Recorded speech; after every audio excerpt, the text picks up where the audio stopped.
सबसे पहले रमज़ान करीम की मुबारकबाद तेलंगाना स्टेट हज कमेटी के जानिब से पेश करना चाहूँगा। इस साल यानी कि 2022 का हज सीज़न जो है, इसमें सेंट्रल हज कमेटी से नए इंस्ट्रक्शंस हासिल हो चुके हैं। इनमें कुछ बुनियादी तब्दीलियाँ किए गए हैं। इससे पहले जो इंस्ट्रक्शंस थे, अगर उससे हम लोग कंपेयर करके देखें तो काफ़ी चेंजेस आए हैं।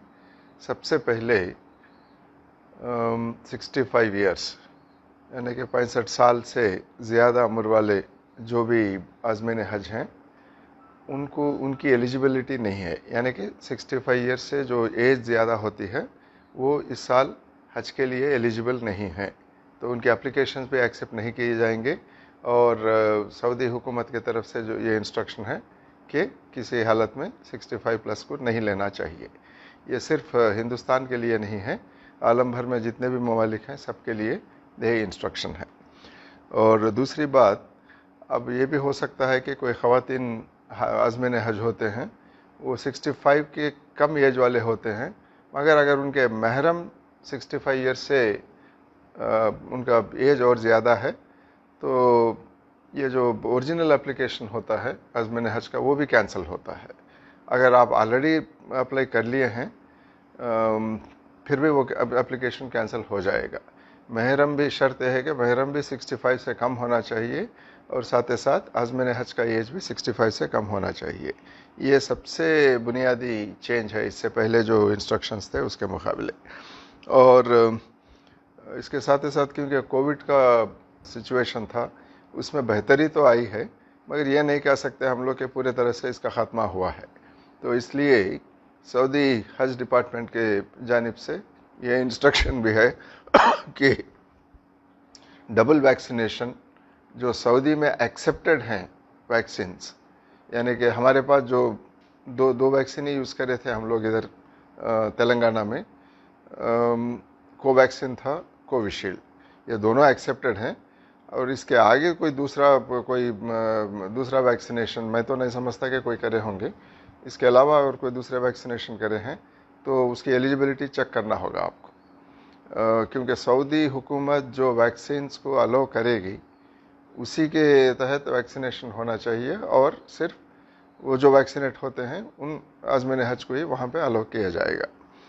तो ये एक है। और इसके साथ ही साथ यहाँ से रवानगी के 3 दिन पहले यानी कि 72 आवर्स के अंदर RT-PCR टेस्ट कंपलसरी है। उसमें नेगेटिव आने के बुनियाद पर ही यहाँ से रवानगी होगी। वो तेलंगाना स्टेट हज कमेटी इस मामले में आपको गाइड भी करेगी, टेस्ट भी करवाएगी, और भेजना ना भेजना ये फ़ैसला भी तेलंगाना हज कमेटी के जानिब से वो टाइम पर होगा।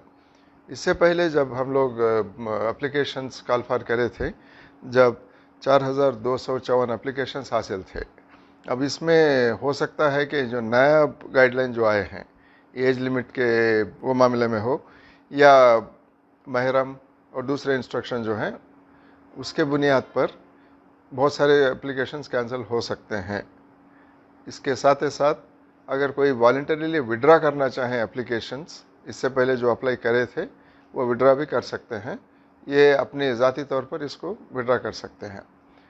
अगर एलिजिबिलिटी है फिर भी आप विड्रा करना चाहते हैं तो कर सकते हैं। तो इसके बाद और एक बात भी यह है कि फिर फ्रेश एप्लीकेशंस, यानी कि पहले के एप्लीकेशन तो बरकरार रहेंगे, जो उसमें एलिजिबल हैं उनको कंसिडर किया जाएगा। इसके साथ ही साथ एप्लीकेशंस हासिल करने का डेट, अप्लाई करने का डेट जो है, इसमें भी इजाफा किया गया है अप्रैल 22 तक, यानी कि आज अप्रैल 10 तारीख है, 11 तारीख है, और 11 दिन की मोहलत है आपको। इस दौरान आपकी एलिजिबिलिटी आप चेक कर लेना चाहिए। चेक कर लेने के बाद में अप्लाई करना चाहिए, अप्लाई कर सकते हैं। और एक इम्कानात भी हैं वहाँ से सऊदी हुकूमत की तरफ से कि आज़मीन हज जो नॉर्मली हिंदुस्तान का कोटा 1,30,000 1,40,000 तक हुआ करता था, हो सकता है कि इसमें जैसे दूसरे मुल्कों के लिए एप्लीकेबल है, वहाँ भी हिंदुस्तान के आज़मीन हज के लिए भी इसमें कटौती हो सकती है। 50% भी हो सकता है, 30% भी हो सकता है। ये नंबर क्या है हिंदुस्तान के लिए, नंबर क्या है, और उसमें तेलंगाना हज कमेटी के लिए कितने स्लॉट्स दिए गए हैं, इसका इंस्ट्रक्शन अभी हासिल नहीं है। हो सकता है कि इससे पहले गुज़िश्ता सालों में जो नंबर मिलता था उससे भी काफ़ी कम हो सकता है इस बार। तो ये एक बात है। और अब यहाँ से जो रवानगी है जून के बीचों बीच, यानी कि अराउंड 10-15, वो फिक्स डेट तो नहीं आया है। तो पहली फ़्लाइट जून के मिडिल में यहाँ से फ़्लाइट की रवानगी हो सकती है। तो अगर आप अप्लाई कर रहे हैं, कुछ प्लान कर लेना है, तो इसको नज़र में रखते हुए आप प्लान कर सकते हैं कि जून के मिडिल में अगर आपका सिलेक्शन हो गया सेंट्रल हज कमेटी के जानिब से, तो आप यहाँ से रवानगी के लिए जून मिडिल के लिए तैयार होना चाहिए। और एक बात यह है कि ये सारा और भी तफसीलात हैं, ये सारे तफसीलात तेलंगाना स्टेट हज कमेटी का जो वेबसाइट है उसमें सारा इन्फॉर्मेशन मौजूद है।